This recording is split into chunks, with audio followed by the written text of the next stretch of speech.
I hope that you guys are able to have your thinking hats on and you're focused on the self-development side, because this is what I'm going to talk about on the other end when it comes to specific niches in trucking and real estate. I'm Andrew. I'm the owner of AJG Transport. I'm the president of GH Logistics, and I also own several other companies here in San Antonio, Texas, and surrounding. In regards to the foundational pieces of what makes a good business owner, especially I'm going to take trucking in this example and give you guys some food for thought. My main focus is moving forward.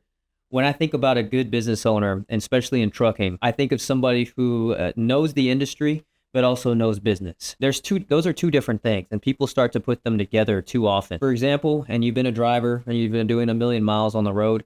However, you don't understand how the economies of scale works in regards to developing and adding in more trucks over time, then inevitably you're setting yourself up to fail. Now, vice versa, if you are a great businessman, you understand how you can scale and your costs and also your net profit margins, but you don't know trucking, you're going to inevitably step in more fires than a regular trucking company would. Finding the niche in the best of both worlds and grading yourself. And this could be the same thing when in regards to real estate, in regards to truck repair, diesel mechanistry, in regards to any outfit in business ownership. You have to have a happy median between the two because they tie in together very well. Here's some things I want to ponder.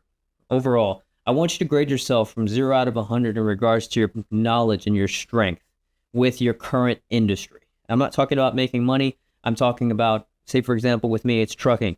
What do I know about trucking? Do I know more than a driver? Should I know more than somebody who's been a supply chain manager for 10 years? Should I know more than the vice president of RXO or JB Hunt? I can grade myself in a certain area where I say I'm fairly confident because I've been able to develop that over time.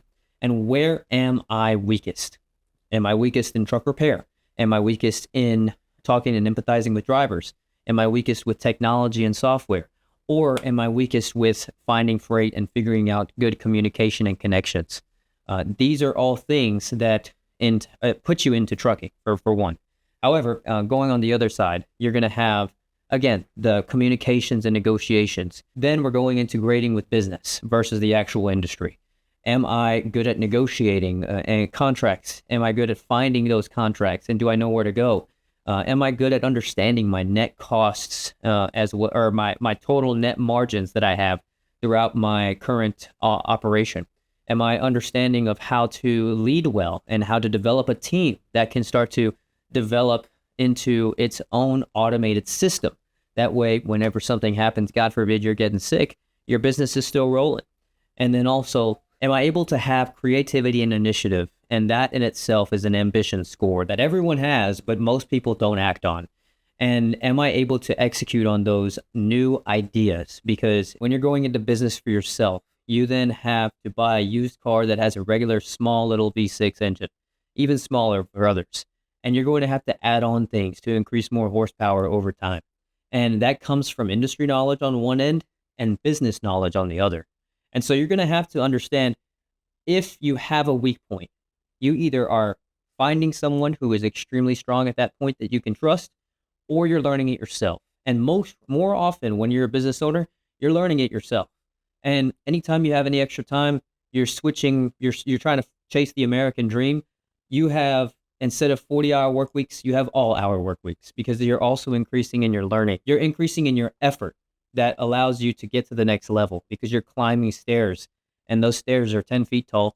You got to figure out how to get up to the next one with less and less and less tools. This food for thought in general is something that I've been pondering as I've continued to grow. My main focus is making sure that my library is bigger than my TV at all times because why? The wisdom of the world is available. The wisdom of the world is available on ChatGPT. I look forward to seeing what you guys would say about this. And this is the most common question I have whenever people ask me about trying to get into business for yourself. Where to start, what to do, how did you get into trucking, how did you do this? The bottom line is, it started off with me having a need to want to be successful for myself more than my fear of failure. So moving forward from there, if you got something from this, ask any questions. I do love the questions. I've created relationships based on questions. I've had a few people reach out that are trying to start their own trucking companies that, or people who already have trucking companies that are still looking for more freight. We're able to provide that type of opportunity. I want people to be successful around me. And so, of course, this is a banner that is lifted out there to shine a light into whatever darkness that you guys are seeing around you when it comes to the business of American people. I look forward to hearing from all of you, your questions. Subscribe and comment if you guys got some value from this. So I appreciate the time and best of luck.